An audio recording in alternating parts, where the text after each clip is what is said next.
Hello, ladies and gentlemen. Welcome back to Inside Movies Galore. I'm your host, David Streggy, and I thought after the podcast earlier tonight, I'd do a lone review on a movie from 2012 by a director called Behn Zeitlin from New York, which is called Beasts of the Southern Wild.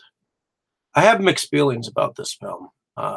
Mainly because it's done in a documentary type style, and I've always been somewhat in the middle on documentaries because some of them can be so boring, so long in the tooth that it's hard to uh, keep my attention. And stuff that puts me to sleep, it's rarely it's rare that something gets my attention, but I kept hearing about this film, so I ended up watching it the other night, and I rather enjoyed it. Um, it's about this little girl. She's of African American descent. Um, Her and her father are living in some rundown shacks in the middle of the Louisiana bayou, and they live around a body of water called the bathtub. So a lot of the story is narrated from the little girl's point of view, and her name is Hush Puppy, and her father's name is Wink. So we have the two living in separate shacks. He calls to her when dinner's ready, and she comes over. Hush Puppy also goes to a school in the middle of the bathtub with other children of the surrounding areas, and her teacher, Mrs. Bathsheba, um, tells them about the melting ice caps that are around them and about this ancient mythical beast called the Auroch. Now, the Auroch actually looks like a relatively large, gigantic sized wild boar. So when you see the images of this wild boar called the Auroch, I mean, it is beautiful. The way that they are portrayed in this film and throughout. I mean, there are issues of failing health from her father that at first, yeah, there's a storm. It's not a bad storm, but it is a raining storm, a monsoon-like storm that happens one of the nights, and she's Hush Puppy is scared. So obviously, there's a point in the story where her father goes missing, and the Auroch shows up like it's a menacing figure. So in actuality, it's like the story of these ancient beasts are kind of a reminder of the dangers that are close at hand, and how life is always changing. So after this big storm happens, and obviously the community around the bathtub is kind of a fishing community, because you see a lot of shrimp and crab uh, uh, uh, being brought in for the peoples to eat. There seems to be some kind of a celebration that happens in town. Some of the people that Hush Puppy and her father, Wink, uh, tend to hang around are what looks like an older couple who seem to have no problem drinking themselves to death. But after the storm, her and her father uh, go out to see who is in the surrounding areas. Somewhere in between that time, her father had gone missing and had actually come back in a hospital gown and a bracelet. So there's obviously something going on with her father that she's starting to realize, especially when her father slaps her really good for her being nosy. So ultimately, they go and try to find the survivors of the people that were living in the bathtub, and there are quite a few children and at least several other adults that were found.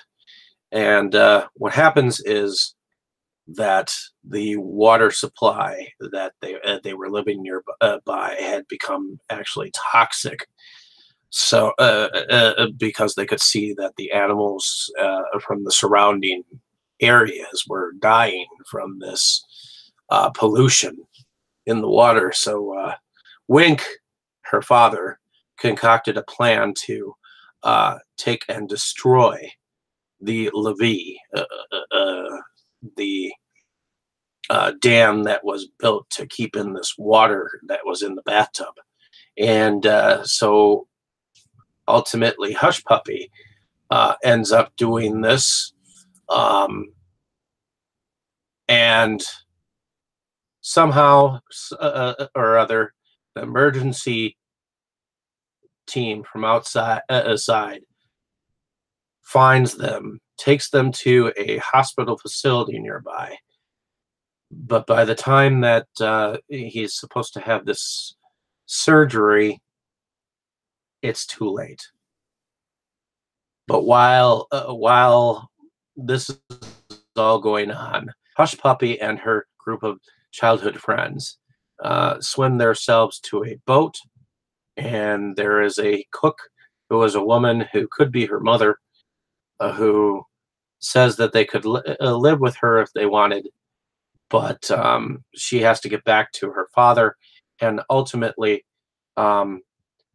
she has to say her goodbyes, and she gives him an almost Viking-like funeral. And there's a lot of culture that I think that goes with this movie too. One of my favorite scenes is when she's supposed to break open this crab. Her father basically tells her to beast it open, and she lets out like a blood curdling scream, and she does the same scream in the end, which makes her kind of like a wild animal. So in a sense, it's like the beast was just her growing up. I don't know whether this is true or not, but it was definitely unique. It was somewhat entertaining. There was a little bit of humor and a little bit of reality too. I mean, you can see how some of these people were living, and it was definitely a different way and a different kind of a lifestyle. It's not that they were entirely homeless. They were in a sense, but they were living off the land. So in any case, I really enjoyed this. What I learned is that the film wouldn't have been made without its Indiegogo campaign. So a big thanks to those who actually took the time and contributed to that at the time. And it's gotten a lot of four awards, I believe. And that's quite a lot. I believe at the 85th Academy Awards in the categories of Best Picture, Best Director, Best Adapted Screenplay, and Best Actress, which at the age of 9, Wallace, who played um, Hush Puppy, uh, became the youngest Best Actress nominee in history. So that was something to, something to think about. And I think being an independent filmmaker that made a big, you know, big thing for this young director's career. Now, from what I understand, the director is coming out with a film in 2018. I don't know when it's going to come out, but it's called Wendy. Uh, and looking forward to seeing what this director can come out with. It was definitely an amazing film the last time. Now the screenplay was adapted from a one-act play called Juicy and Delicious. So, and that was Lucy Alibar's one-act play.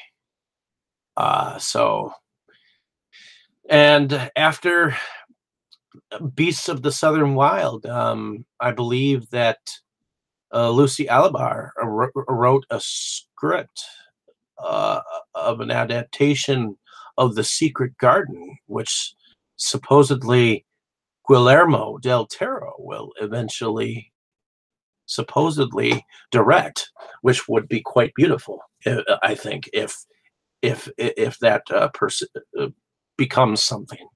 So I enjoyed the film. You should definitely check it out if you're into this kind of film. So it's really an art piece, to say the least. And I enjoyed the seeing the Iraq, seeing how it was portrayed. I mean, they were relatively beautiful beasts, and to have her touch one of them at the end, that was just priceless. In any case, hopefully you enjoyed my description of the film. You can definitely check it out on your own. You don't always have to like anything that I like. So this was my honest opinion and review of this film. So hopefully you like and subscribe, and I'll catch you later on another review.